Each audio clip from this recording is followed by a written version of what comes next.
Hello hi welcome नमस्ते। ज़्यादा बात ना करते हुए स्टार्ट करते हैं ड्रामे का एपिसोड नंबर 14। एपिसोड 40 के स्टार्टिंग में हम देखते हैं कि जो डॉक्टर तियान होते हैं वो अपनी बेहोशी से उठ जाते हैं और हम देखते हैं कि वहीं पे जनरल जी के छोटे भाई उनकी देख रेख यानी टेक केयर करते करते वहीं पे सोए होते हैं। और जब डॉक्टर तियान उठने की कोशिश करते हैं तो जनरल जी के छोटे भाई कहते हैं कोई बात नहीं, तुम एक काम करो भी और भी आराम करो, तुम अभी पूरी तरीके से ठीक नहीं हुए हो।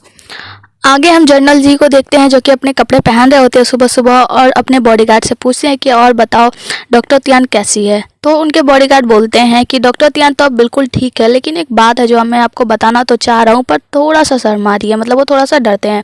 हेजिटेट ना करो और तुम बता दो ये बात। जब जनरल जी कहते हैं तो उनके पर्सनल बॉडीगार्ड कहते हैं वो क्या है ना, मैंने सुना है कि जो आपके छोटे भाई हैं वो डॉक्टर तियान की पूरी रात टेक केयर कर रहे थे और उनके कमरे में ही थे। जनरल जी थोड़ा सा गुस्सा होता है और मन ही मन कहते हैं कि आखिर इन दोनों के बीच इतनी नज़दीकियाँ कैसे आ गई। आगे हमें दरबार का सीन दिखाया जाता है जहाँ पे सुसंग आया होता है और वो इस बात की कंप्लेन कर रहा होता है कि महाराज आपको पता है आपके छोटे भाई हैं ना वो एक गे हैं, क्योंकि आपको पता है पूरे मार्केट में सभी लोगों ने देखा है कि वो एक लड़की के जैसे दिखने वाले लड़के के साथ घूम रहे हैं और ये बात आपके प्रतिष्ठा के लिए बिल्कुल भी अच्छा नहीं है। तो आप एक काम कीजिए, उन्हें डिसिप्लिन में रखिए वरना उनके लिए अच्छा नहीं होगा और आपके सम्मान के लिए भी अच्छा नहीं होगा। महाराज को बहुत ही ज़्यादा गुस्सा आता है, वो कहते हैं क्या बक रहे हो तुम, तुम्हारा दिमाग तो सही है ना, मेरा भाई ऐसा कुछ नहीं है। और फिर हम देखते हैं कि जो जनरल जी होते हैं वो डॉक्टर तियान की भी साइड लेते हैं। अगले सीन में हम मैडम जी का सीन देखते हैं जहाँ पे उनका दायां हाथ आकर उन्हें बताता है कि आपको पता है महाराज के साथ बहुत कुछ हुआ दरबार में, मतलब जनरल जी के छोटे भाई के साथ उनके ऊपर लांछन लगा गया कि वो एक गे हैं। पर हमने देखा कि जो डॉक्टर जनरल जी हैं वो खासकर ज़्यादातर डॉक्टर तियान की ही साइड ले रहे थे और अपने छोटे भाई की तो उनको बिल्कुल भी चिंता नहीं थी। यहाँ पे जो उनकी माँ होती है यानी जनरल जी की माँ, वो कहती हैं कि क्या ये बात सच है जो तुम मुझे बता रहे हो। याद रखना अगर ये बात सच है तो तुम बिल्कुल भी भूलना नहीं, क्योंकि मैं डॉक्टर तियान को बिल्कुल भी जिंदा नहीं छोड़ने वाली हूँ। आगे हम जनरल जी के छोटे भाई को देखते हैं जो कि अपने दोस्त जैंग से मिलने जाते हैं उनके रेस्टोरेंट में और वहाँ पे देखते हैं कि उनके दोस्त जो हैं अलग से लॉबी में एक टेबल लगा के बैठे होते हैं। तो जनरल जी के छोटे भाई कहते हैं और दोस्त कैसे हो और तुम यहाँ पे लॉबी में टेबल लगा के क्यों बैठे हो, क्या तुम्हें कोई प्राइवेट रूम नहीं मिला, तुमने कोई प्राइवेट रूम नहीं लिया अपने लिए। तो उनका दोस्त जैंग होता है वो बताता है ये टेबल तुम्हारे लिए है, क्या तुम्हें पता नहीं है कि आजकल क्या चल रहा है। तो जो जनरल जी के छोटे भाई होते हैं वो कहते हैं क्यों क्या हुआ। तो वो बताते हैं कि जो सुसंग है ना वो तुम्हारे घर गया था तुम्हारे भाई से, उसने तुम्हारी शिकायत की है, तुम्हारी सारी बातों के बारे में अब सबको पता चल चुका है, उन्होंने बता दिया है तुम्हारे भाई को कि तुम एक गे हो और लड़के के साथ घूमते हो। तो जनरल जी के छोटे भाई कहते हैं ऐसा क्यों, ऐसा मैंने क्या कर दिया। तो वो बताते हैं कि अगली बार जब तुम डॉक्टर तियान के साथ आए थे तुम्हें याद है, और जब तुम उस बार आए थे तो तुमने सुसंग के बेटे को तंग किया था, उसे हरा भी दिया था, तो शायद से हो सकता है कि उसी का बदला ले रहा हो सुसंग। जनरल जी के छोटे भाई कहते हैं हाँ ये बात तो सही है पर ऐसा कुछ नहीं है, तुम अच्छे से जानते हो। अच्छा ये सब छोड़ो, अब मुझे जाना होगा, मुझे बहुत कुछ क्लियर करना है अपने भाई से और घर वालों से, ठीक है मैं चलता हूँ। और वहाँ से जाने लगते हैं। तो जो उनका दोस्त होता है वो कहता है अरे ऐसे कैसे जा रहे हो, तुम पहले खाना तो खा के जाओ, मैंने ऑलरेडी ऑर्डर कर दिया है। और वो खाना नहीं खाते, उनके छोटे भाई वहाँ से चले जाते हैं। आगे हमें दूसरे दिन का सीन दिखाया जाता है जहाँ पे हम देखते हैं जनरल जी की मॉम यानी मैडम जी ने जनरल जी को सुबह सुबह ही अपने पास बुला लिया होता है, जिस पर जनरल जी कहते हैं मॉम आपने मुझे इतना सुबह क्यों बुला लिया, क्योंकि बेसिकली ऐसा कभी होता नहीं कि आपने मुझे सुबह सुबह बुला लिया हो। मैडम जी कहती हैं कि तुम्हें याद है ना मैंने तुमसे क्या मांगा था, मैंने तुमसे मांगा था कि डॉक्टर तियान को मेरे पास भेज दो सर्व करने के लिए। जनरल जी कहते हैं हाँ मॉम मुझे अच्छे से याद है, पर अभी फिलहाल वो बहुत ही ज़्यादा बीमार था, चिकन पॉक्स हो गया था, इसलिए मैंने उसे आपके पास नहीं भेजा। जनरल जी की मॉम कहती हैं और मुझे और भी तुमसे कोई बात कहनी है, पर मैं हेजिटेट कर रही हूँ कि मैं कहूँ या ना कहूँ। जनरल जी कहते हैं मॉम जो भी बात हो आप बिल्कुल बेफिक्र होकर मुझसे कह सकती हैं। जनरल जी की मॉम कहती हैं मैंने सुना है कि जो डॉक्टर तियान है वो श्रापित है। तो इस पे जनरल जी कहते हैं कि मॉम देखिए मैं इन सब बातों पे नहीं मानता और आप भी ये सब बातें क्यों मानती हो, ये सब बातें सच्ची नहीं होती, ये सब बातें कहीं सुनी बातें होती हैं। जनरल जी की मॉम कहती हैं कि ठीक है तो मैं चाहती हूँ कि एक बार डॉक्टर तियान की कुंडली ले जाकर अपने पुरोहित जी को दिखा दूँ। इस पे जनरल जी कहते हैं मॉम जैसा आप चाहें आप वैसा कर सकती हैं। और वो कहते हैं कि ठीक है चलिए हम दोनों पुरोहित जी से मिलने चलते हैं। इस पे जनरल जी की मॉम कहती है पर तुम तो पुरोहित जी को मानते नहीं हो, ऐसी बातों पे विश्वास नहीं करते तो फिर क्यों जा रहे हो। जनरल जी कहते हैं कि मॉम बस मुझे भी उनसे मिलने का मन था, तो मैंने सोचा मैं भी आपके साथ चल दूं। और माँ चिंता मत कीजिए, आप जैसा चाहेंगे बिल्कुल वैसा ही होगा। आगे की सीन में हम देखते हैं जनरल जी और उनकी मॉम पुरोहित जी से मिलने जाते हैं, जहाँ पे पुरोहित जी से मिलकर उनकी मॉम कहती हैं, पुरोहित जी आप हमारे बारे में कुछ बताइए, मतलब इस पेंशन को देखकर क्या लगता है आपको। तो इस पे पुरोहित जी कहते हैं कि देखिए ये जो छोटा सा पॉन्ड आप देख रहे हैं, ये आपके लिए गुड लक लाता है, और जो छोटे छोटे केव है वो आप लोगों के हेल्थ को दर्शाता है। यहाँ पे आसपास जितने भी पेड़ पौधे हैं ये सब एक जैसे हैं, और ये सब दर्शाते हैं कि आपका राज्य बहुत ही ज्यादा स्ट्रांग रहेगा और वर्षों तक आप लोग यहाँ पे राज्य करेंगे।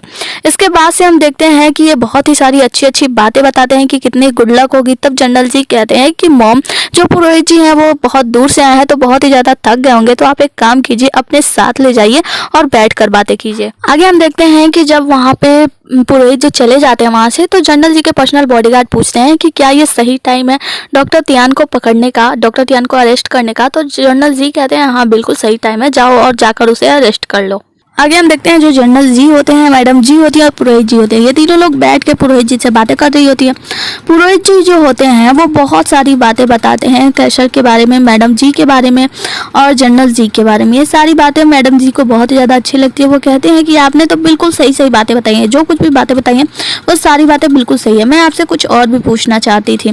तो इस पर जो पुरोहित जी होते हैं वो कहते हैं हाँ हाँ बेझिझक पूछिए, क्या पूछना चाहती हैं। मैडम जी बताती हैं कि मेरे कैशर में एक डॉक्टर है, डॉक्टर तियान, मैंने सुना है वो श्रापित है और मैं उसके बारे में बहुत कुछ पता लगाना चाहती हूँ कि वो कैशर में रहने से कोई नुकसान हो गया नहीं का वगैरह वगैरह। तो वो कहते हैं ठीक है कुंडली दिखाइए। इससे मैडम जी कुंडली भिजवाती हैं अपने दाएं हाथ फैन के साथ। तो वो कुंडली आता है, तो यहाँ पे जो पुरोहित जी होते हैं वो कुंडली देख कर कहते हैं कि ये जिस इंसान की भी कुंडली है वो बहुत ही ज़्यादा श्रापित है, वो बहुत ही ज़्यादा बुरा है, जिसके साथ भी रहेगा उसकी मौत निश्चित है।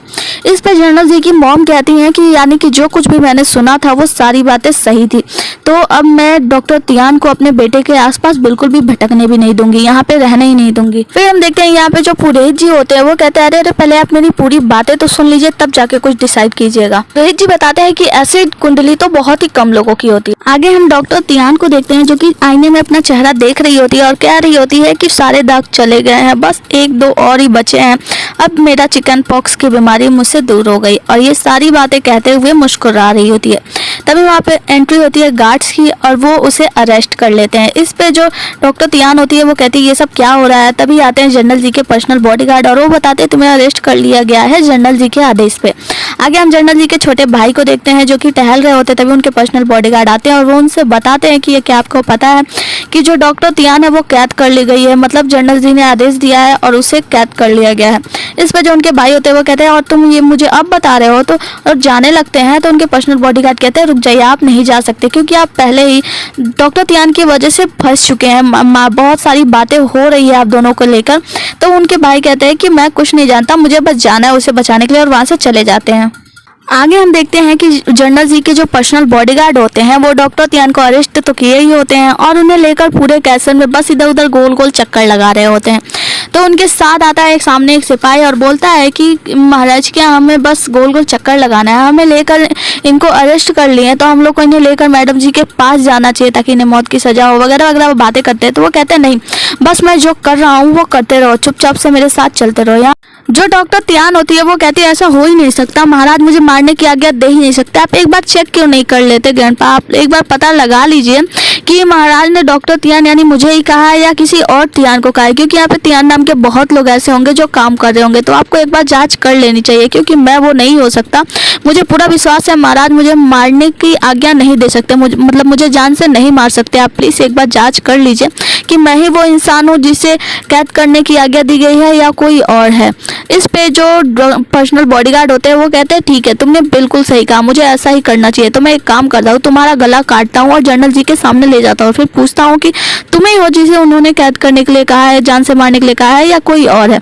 इस पे जो डॉक्टर तियान होती है वो कहती है नहीं नहीं ठीक है, अब मैं शांत रहूंगी, मैं कुछ नहीं बोलूंगा, मैं शांत रहूंगा, लेकिन आप एक बार पता तो कर लीजिए। मुझे पूरा यकीन है कि जनरल जी ऐसा कर ही नहीं सकते, वो मुझे जान से मारने की आज्ञा दे ही नहीं सकते। फिर ये लोग कैचर में गोल गोल चक्कर लगाने लगते हैं। आगे एंट्री होती है जनरल जी के छोटे भाई की और वो जाते हैं तो उनको ग्रीडिंग करते हैं जनरल जी के पर्सनल बॉडीगार्ड। तो वो कहते हैं कि डॉक्टर तियान को लेकर कहाँ जा रहे हो, एक काम करो तुम इसे यहीं छोड़ दो।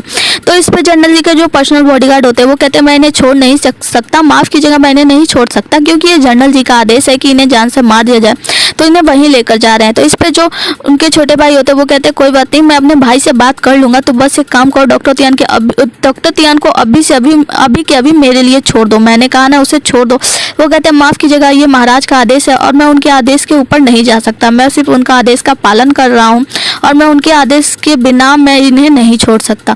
तभी वहाँ पे एंट्री होती है मिस्टर चैंग की। मिस्टर चैंग आते हैं और वो बताते हैं कि डॉक्टर तियान को छोड़ दिया जाए, क्योंकि मैडम जी का आदेश है कि जब तक वो ना चाहे, डॉक्टर तियान ने चाहे कुछ भी किया हो, उसे जान से मारने का आदेश नहीं दिया जाएगा, मतलब जान से नहीं मारा जाएगा। यहाँ पे डॉक्टर तियान की जान बच जाती है और कुछ ना कुछ ये सब जनरल जी ने ही कराया होता है और यहाँ पे उनके पर्सनल बॉडीगार्ड के चेहरे पे आती है मुस्कान। आगे हम देखते हैं जनरल जी जो होते हैं वो अपने पर्सनल बॉडीगार्ड से बातें करते हैं। तो उनके पर्सनल बॉडीगार्ड उनसे कहते हैं कि आपने जैसा चाहा था बिल्कुल वैसा ही हुआ, लेकिन आपको कैसे पता था महाराज कि जो मैडम है वो पुरोहित जी की बात कभी नहीं टालेंगी। इस पे जो जनरल जी होते हैं वो कहते हैं कि मुझे पता था कि मोमन की बात नहीं टालेंगी, क्योंकि वो एक अंधविश्वासी महिला है, इसीलिए मैंने तुमसे पहले ही कह दिया था। और तुमने जाके पुरोहित जी को पहले ही तुमने जो कुछ भी कहा वही सब पुरोहित जी ने सामने बोल दिया और मैंने उनका वार उनके ऊपर ही कर दिया कि डॉक्टर तियान एक अच्छा इंसान है, मतलब वो उसके ऊपर श्राप कुछ नहीं है।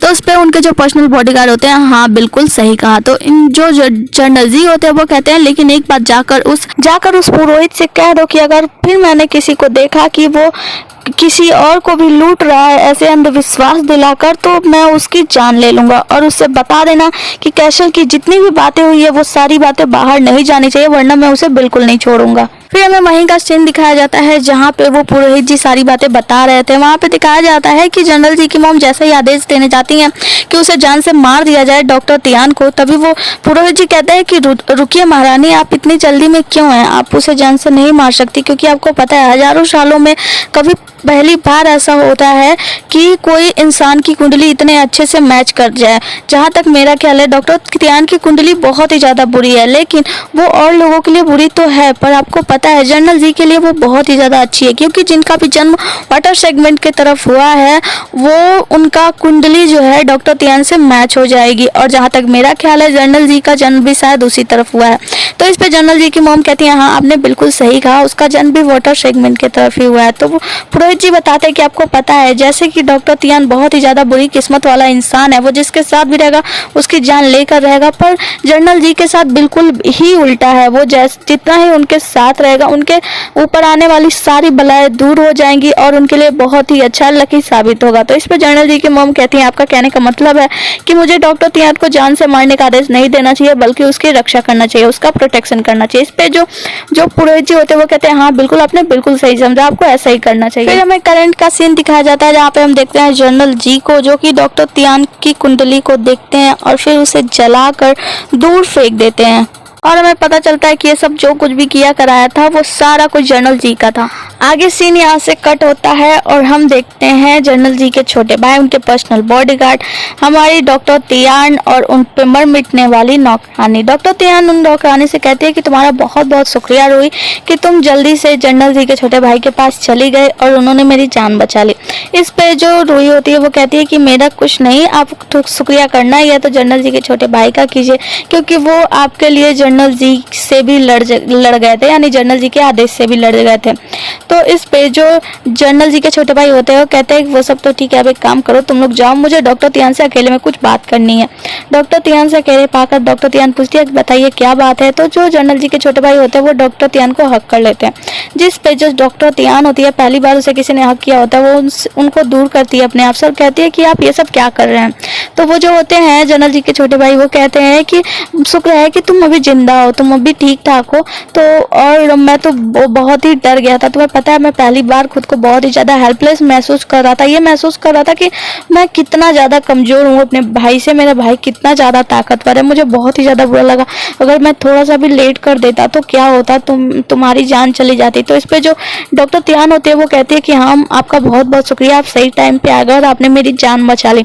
अब आप एक काम कीजिए, आप जाइए, आप मुझसे दूर ही रहिए, क्योंकि अभी भी मुझे चिकन पॉक्स है तो आपको भी हो सकता है। फिर उनके भाई वहाँ से चले जाते हैं। आगे हम देखते हैं जनरल जी के छोटे भाई जब वहाँ से जा रहे होते हैं तो उनके पर्सनल बॉडीगार्ड उससे पूछते हैं कि महाराज क्या ये वही लड़की है जिसकी पेंटिंग आपने बनाई है, क्या वही है जो आदमी के रूप में रह रहा है? तो इस पे जो उनके छोटे भाई होते हैं वो कहते हैं हाँ बिल्कुल ये वही लड़की है। तो इस पे उनके पर्सनल बॉडीगार्ड कहते हैं कि महाराज क्या आपका उसके ऊपर क्रश है? तो महाराज कहते हैं कि नहीं अभी तो मुझे पता नहीं है, लेकिन शायद है अभी, लेकिन जब भी मैं उससे मिलता हूँ ना वो बिल्कुल अलग सी रहती है, उसके चेहरे पे अच्छी सी मुस्कान होती है और अलग सी चमक है, वो बहुत ही ज़्यादा इंटरेस्टिंग पर्सन है। तो इस पे जो उनके पर्सनल बॉडीगार्ड होते हैं कहते हैं कि इसमें कोई शक नहीं है। तो वो कहते हैं कोई शक नहीं है क्या? कोई शक नहीं है। तो उनके पर्सनल बॉडीगार्ड कहते हैं कि आप आज एक लड़की के लिए जनरल जी के ऑर्डर से भी लड़ गए, तो इसमें कोई शक नहीं है कि आपको उनसे शायद प्यार हो गया है। तो जनरल जी के छोटे भाई कहते हैं हाँ शायद मुझे उससे प्यार है। तो इस पे जो उनके पर्सनल बॉडीगार्ड होते हैं वो कहते हैं कि मुझे आपके लिए पर थोड़ा सा डर भी लग रहा है। तो जनरल जी के छोटे भाई कहते हैं वो क्यों? तो वो बताते हैं क्योंकि वो एक लड़की है और लड़का बन के यहाँ पे डॉक्टर बन के रह रहा है, तो जब सबको पता चलेगा तो ये तो एक धोखा हुआ ना, वो तो जान से मारा जाएगा, तो आप उससे शादी कैसे करेंगे? आप उससे शादी नहीं कर सकते। तो इस पर जो जनरल जी के छोटे भाई होते हैं वो कहते हैं कि मैं उनसे शादी करने के लिए उसको फोर्स नहीं करूँगा, लेकिन वो जैसे भी चाहे मैं उसकी हेल्प जरूर करूँगा तब तक जब तक वो हेल्प चाहेगी, और मैं उसकी तब तक हेल्प करूँगा जब तक वो एक लड़की ना बन जाए। आगे सीन यहाँ से कट होता है और छोटे भाई चले जाते हैं। फिर हम देखते हैं जो डॉक्टर तियान होती है अपने रूम में बैठी होती है और बैठ के कुछ दवाइयों के नाम लिख रही होती है और बहुत ही ज़्यादा बोर हो रही होती है। बोर होते हुए अपना दोनों हाथ ऊपर करती है और कहती है कि कब मैं पूरी तरीके से ठीक हो जाऊंगी और कब मैं जनरल जी के पास जाऊंगी, भगवान कब मैं जनरल जी के पास जाके उन्हें को सर्व करूंगा। तभी जनरल जी पीछे से आते हैं और कहते हैं डॉक्टर तियान मैं तो तुम्हें बार बार मारने का आदेश देता रहता हूँ, तो तुम मुझे सर्व क्यों करना चाहते हो? डॉक्टर तियान बहुत ही ज़्यादा खुश होती है, महाराज को देखकर उनके पास दौड़ते हुए जाती है, कहती है कि महाराज मैं तो बस आपको ही सर्व करना चाहती हूँ और अभी मेरा चिकन पॉक्स पूरी तरीके से ठीक नहीं हुआ। महाराज हंसने लगते हैं और कहते हैं कि और बताओ तुम्हारी तबीयत कैसी है? तो बताती है अपनी तबीयत के बारे में। फिर उससे बातें करते हैं और कहते हैं कि क्या तुम्हें चिकन पॉक्स सच में हुआ था? तो वो कहती है कि नहीं मुझे चिकन पॉक्स सच में तो नहीं हुआ था, पर मुझे ऐसा लगता है कि शायद कोई तो है जो मुझे जान से मारना चाहता है, मतलब कि जो मैडम जी हैं उनका दाया हार्ट फैन जो है वो मुझे जान से मारना चाहता है। वरना आप ही सोचिए महारानी को क्या हो सकता है, महारानी कैसे किसी की बातों पे ऐसे मेरे बारे में कही गई सारे बुरी बातों पे वो कैसे भरोसा कर सकती हैं? जनरल जी कहते हैं तुम्हें मुझ पे भरोसा है ना, तुम्हें मुझ पे भरोसा होना चाहिए। मैंने कहा ना जब तक मैं नहीं चाहूंगा तुम्हें कोई जान से नहीं मार सकता। फिर कहते हैं अच्छा ये बताओ क्या तुम सच में मुझे सर्व करना चाहते हो? तो जो डॉक्टर तियान होती है वो 3 उंगली निकालती है और कसम खाती है कि मैं कसम खाता हूँ कि मैं सिर्फ अपने पूरे जीवन अपनी पूरी जिंदगी आपको ही समर्पित करना चाहता हूँ, आपको ही सर्व करना चाहता हूँ। जिस पर जनरल जी कहते हैं ठीक है, जैसे तुम्हारे चेहरे के सारे दाग खत्म हो जाएंगे तुम आ जाना मेरे पास मुझे सर्व करने के लिए। डॉक्टर तियान एक दवाई दिखाती है और कहती है कि ये देखिए ये जो दवाई है ना ये मेरे दादाजी ने मुझे दिया था, मेरे दादाजी ने बनाया था। ये दवाई बहुत ही ज़्यादा असरकार है, आपको पता है मैं लगाऊंगा और 2-3 दिनों में मैं बिल्कुल ठीक हो जाऊंगा और फिर मैं आऊँगा आपको सर्व करने के लिए। जनरल जी कहते हैं ठीक है मैं चलता हूँ, अब तुम अपना ख्याल रखो और जल्दी से ठीक हो जाओ। फिर जनरल जी वहाँ से चले जाते हैं। फिर हम देखते हैं जनरल जी के छोटे भाई को जो कि अपने ही ख्यालों में खोए रहते हैं, मतलब वो ख्यालों में खोए रहते हैं अपने और डॉक्टर तियान के ख्यालों में। वो सपने में अपने और उनके बारे में सोच रहे होते हैं, मतलब सोच सोच के मुस्कुरा रहे होते हैं। तभी आते हैं उनके पर्सनल बॉडीगार्ड और उनसे कहते हैं कि महाराज आप क्या लगता है आप क्यों सबसे लड़ाई मोड़ ले रहे हैं? क्या आप हर उस इंसान से लड़ाई करेंगे जो डॉक्टर तियान को नुकसान पहुंचाने की कोशिश करेगा? मैंने देखा है कि आप मिस्टर चैंग को शायद सबक सिखाना चाहते हैं क्योंकि वो उन्हें जान से मारने वाले थे, इसीलिए तो आप ऐसा क्यों कर रहे हैं? आप डॉक्टर तियान के लिए किससे किससे लड़ाई करेंगे? तो जो उनके ब्रदर होते हैं वो कहते हैं कि मैं सबसे लड़ जाऊंगा डॉक्टर तियान के लिए और मैं सिर्फ उसे प्रोटेक्ट करना चाहता हूँ और हर तरीके से उसे प्रोटेक्ट करूंगा। उसे प्रोटेक्ट करने का सिर्फ यही एक तरीका मुझे नजर आ रहा है कि मैं एक काम करूँ, मैं उसे जनरल जी के कैसल से बाहर ले जाऊं और मैं उसे प्रोटेक्ट करूंगा तब पूरी तरीके से। तो उनके जो पर्सनल बॉडीगार्ड होते हैं कहते हैं महाराज ये बहुत ही ज़्यादा मुश्किल है, आप इसे उन्हें इस तरह कैसे प्रोटेक्ट कर सकते हैं। तो जो जनरल जी के छोटे भाई होते हैं कहते हैं तुम चिंता मत करो, मैं कुछ ना कुछ कर लूंगा, मेरा दिमाग मत खाओ और जाओ यहाँ से। अब जब इनके पर्सनल बॉडीगार्ड चले जाते हैं तो जनरल जी के छोटे भाई जो होते हैं वो एक लॉकेट उठाते हैं और वो लॉकेट होता है वो शायद डॉक्टर त्यान का होता है। उस लॉकेट को देखकर मुस्कुराने लगते हैं।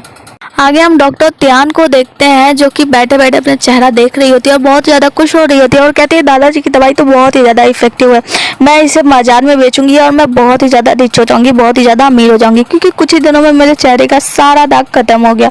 अभी ये चेहरे में अपना चेहरा देखते हुए बातें कर रही होती है, तभी वहाँ पे डॉक्टर त्यान के सीफू अंकल आते हैं यानी इनके मास्टर जी, और वो चिल्लाते हुए आते हैं बैड न्यूज़ डॉक्टर त्यान बैड न्यूज़ है, और वो आकर बताते हैं कि मैडम जी आपको बुला रही हैं, शायद से वो रिग्रेट कर रही हैं तुम्हें जिंदा छोड़ देने के लिए, इसीलिए वो तुम्हें बुलावा भेजी है। फिर हम सीन यहाँ से कट होता है, हम देखते हैं जो डॉक्टर त्यान होती है वो मैडम जी को ग्रीटिंग करने जाती है और कहती है नमस्कार मैडम जी। मैडम जी कहती है अपना चेहरा दिखाओ डॉक्टर त्यान अपना चेहरा दिखाती है और सोचते हुए डर रही होती है कि मैडम जी क्या करेंगी, क्या ये फिर से मेरा जान लेना चाहती हैं। और हमारा आज का एपिसोड यहीं पे खत्म हो जाता है। मिलेंगे अगले एपिसोड में, तब तक के लिए tata bye bye and good night.